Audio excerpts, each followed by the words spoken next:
Hello everyone, एक बार फिर से आप सभी का स्वागत है मेरे चैनल पर। दोस्तों, injustice anywhere is a threat to justice everywhere, ये कहा था मार्टिन लूथर किंग ने। पर क्या आज के टाइम में ये एप्लीकेबल है? जी नहीं। जी हाँ, आज हम बात करेंगे झारखंड के धनबाद शहर में हुए हिट एंड रन केस, जिसमें हमारे एडिशनल सेशंस जज उनकी मृत्यु हो गई है, उनकी डेथ हो गई है। तो क्या ये पहली बार ऐसा हुआ है कि किसी जुडिशियल ऑफिसर पर या किसी एडवोकेट पर ये अटैक हुए हैं? जी नहीं दोस्तों। तो उसके बारे में आइए एक बार हम एक टाइमलाइन है जो देखेंगे कि ऐसे कौन कौन से अटैक्स इंडियन जुडिशरी पर, इंडिपेंडेंट जुडिशरी पर होते आए हैं। तो चलिए, इससे पहले कि ये रिसेंट केसेस देखें, हम थोड़ा ऐसे केसेस की टाइमलाइन देख लेते हैं। दोस्तों, ये बात है 2015 की, जो एक बहुत ही फेमस केस जिसमें जस्टिस लोया की अनएक्सपेक्टेड डेथ हो जाती है। आप ये देख सकते हैं, ये द वायर का कटआउट है।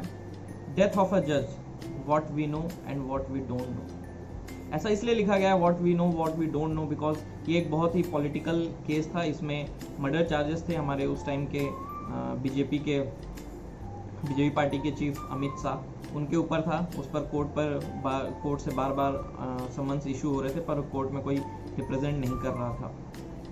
उसके बाद कुछ दिन बाद केसेस चले, उसके बाद अचानक इन जज की डेथ हो जाती है। सेम एक बार ये आप देख सकते हैं, ये एनडीटीवी का एक कटआउट है। इसमें डायरेक्ट एलिगेशंस लगे थे हमारे पॉलिटिशियंस पर। उसके बाद दोस्तों बात करते हैं, सेम एक केस ऐसा आया था, बहुत ही फेमस, वो भी हुआ था 2018 का। जी हाँ, ये भी बहुत पॉपुलर हुआ था ये केस भी, ये इंसिडेंट भी। अनफॉर्चुनेटली इसमें जो जज की वाइफ थी उनकी डेथ हो जाती है और उनका बेटा था 10 साल का, उसकी भी डेथ हो जाती है कुछ दिन के बाद।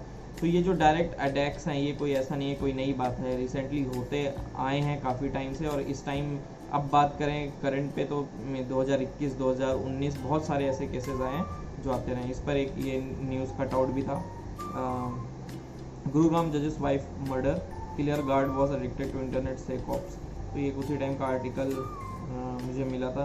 तो उस टाइम में जो मर्डर हुआ था उसमें एलिगेशंस आए थे गार्ड के ऊपर। उसके बाद कुछ दिन के बाद ये जो गुड़गांव जजेस son dies 10 days after being shot by security guard. तो 10 दिन के बाद उनके बेटे की मौत हो जाती है।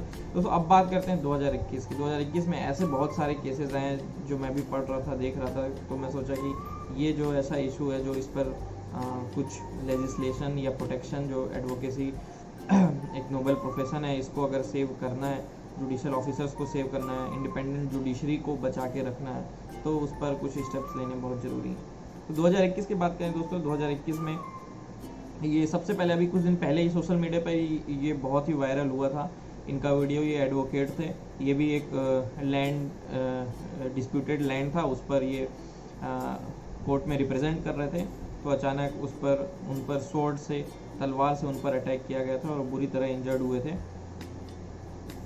सेम। और उसके बाद अभी बात करें कुछ दिन पहले की, बस 4-5 दिन पहले की ये घटना है, सेम झारखंड के धनबाद से ही, कि वहाँ पे जो एडवोकेट मनोज झा थे, उनकी अचानक उनको कुछ गैंगस्टर आते हैं और उनको शॉट कर देते हैं और उनकी डेथ हो जाती है। तो ये दोस्तों देख सकते हैं, इतने सारे केसेस आ चुके हैं कि ऐसा कोई नया कुछ इसमें नहीं है। बस नया हमें ये करना है कि कुछ ऐसा इनेक्टमेंट्स, ऐसे लॉज लेकर आने हैं जो कि हमारे एडवोकेसी को प्रोटेक्ट कर सके। उसके बाद बात करें दोस्तों, जो अभी रिसेंट केस हुआ है जिसमें एडिशनल सेशन जज को इतने आसानी से एक ऑटो रिक्शे से उनको हिट एंड रन का केस बनाने की कोशिश की गई थी, पर सीसी फुटेज से साफ पता चल रहा है कि ये मर्डर का केस हो सकता है। हालांकि इस पर इन्वेस्टिगेशन अभी चालू है, देखते हैं रिपोर्ट्स के सामने आते हैं। ये कुछ फुटेजेस हैं जो मैंने निकाली है इंटरनेट से। ये सीसीटीवी फुटेज देख सकते हैं कि पहले वो जॉगिंग के लिए सुबह निकलते हैं, वो जा रहे हैं, उसके बाद अचानक से ऑटो रिक्शा मोड़ता है उनकी तरफ और टक्कर मार के और तुरंत आगे निकल जाता है और वो वहीं पर गिर जाते हैं। तो दोस्तों ये केस ये इंसिडेंट्स हैं जिस पर हमें ध्यान रखना पड़ेगा। अब बात करते हैं कि वे फॉरवर्ड क्या है, हम कैसे इन चीज़ों को रोक सकते हैं, प्रोटेक्ट कर सकते हैं। तो दोस्तों अब बात करते हैं, क्या इस पर कोई लॉ नहीं है, क्या कोई सुप्रीम कोर्ट की गाइडलाइंस नहीं है, या मिनिस्ट्री ऑफ लॉ की कोई रूल्स नहीं है, एडवोकेट्स एक्ट में कुछ मेंशन है या नहीं है। तो एक्ट तो है, ऐसा नहीं है कि कोई नई डिमांड कर रहे हैं कि इस पर कुछ लेजिस्लेशन लाना चाहिए। एक एक्ट है the judicial offences protection act of 1850, जैसे कि आप देख सकते हैं स्क्रीन पे। तो पर इसमें कुछ सच कुछ मेंशन दे नहीं रखा है। इसमें मेनली जो डिस्कस किया गया है वो डिस्कस किया गया है the relationship between the clients and the advocates and the judicial officers and the parties. तो उनके रिलेशन के बारे में अगर कुछ वहाँ पे होता है तो in what cases advocates will not be liable, उससे रिलेटेड इसमें चीज़ें दी हैं। एज सच कुछ स्पेसिफिकली मेंशन नहीं है एज रिलेटेड टू क्राइम। बात करें 1985 एक्ट की, तो उसमें भी दोस्तों ऐसा कुछ स्पेसिफिकली मेंशन नहीं है। हाँ, उसमें एक चीज़ और अगर आप आएंगे द जजेस प्रोटेक्शन एक्ट ऑफ 1985, उसमें सेक्शन 3 में आएंगे तो सेक्शन 3 में ज़रूर ये मेंशन किया है इस एक्ट में एडिशनल प्रोटेक्शन ऑफ जजेस। क्या है वो एडिशनल प्रोटेक्शन, एक बार पढ़ते हैं। Notwithstanding, that means it is a overriding clause. Anything contained in any other law for time being in force and subject to the provision of subsection 2, no court shall entertain or continue any civil or criminal proceeding against any person who is or was a judge of any act. तो ये चीज़ें mention है कि अगर कोई जज था या जज है तो उसके खिलाफ कोई भी सिविल और क्रिमिनल केसेस वो फाइल या सो नहीं किए जा सकते। तो ये स्पेसिफिकली प्रोटेक्शन था जजेस के लिए, एडवोकेट्स के लिए। एज सच इसमें कुछ भी मेंशन नहीं है।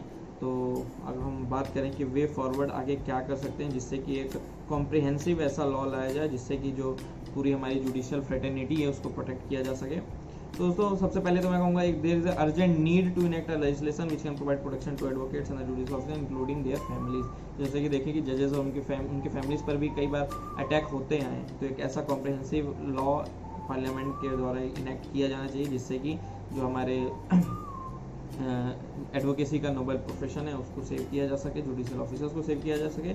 उसका जो पनिशमेंट है वो इंक्रीज कर सकते हैं। ये एक डेटरेंस की तरह काम कर सकता है कि अगर कोई भी क्राइम किसी भी एडवोकेट या जुडिशियल ऑफिसर के अगेंस्ट होता है तो उसकी जो पनिशमेंट है वो हम आईपीसी में अमेंडमेंट करके पनिशमेंट ला सकते हैं या कोई स्पेसिफिकली क्लॉज बना सकते हैं। उसके बाद बात करें बार काउंसिल की, तो इस सारे स्टेट के बार काउंसिल हैं वो एक प्रोएक्टिव रोल इसमें प्ले कर सकते हैं। उस अपने रूल्स में वो अमेंडमेंट ला के कुछ ऐसे special protection specially for female advocates उनके लिए भी वो प्रोविजंस ला सकते हैं जिससे कि जो हमारा ये प्रोफेशन है इसको सेव किया जा सके। उसके बाद बात करें कि अगर ये सारे इम्प्लीमेंटेशन हो जाते हैं तो हम कह सकते हैं कि हाँ, जो हमारे जैसे आज जो अभी लॉ कर रहे हैं या जो अभी हमारी तरह यंग लॉयर्स हैं वो उनके लिए एक एज अ शील्ड काम करेगी, क्योंकि वो स्टार्टिंग में बड़े केसेस लेने से डरेंगे नहीं। वो रेप के केसेस या मर्डर के केसेस इजीली ले पाएंगे अगर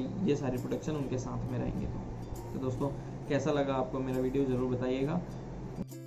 टिल देन बाय बाय।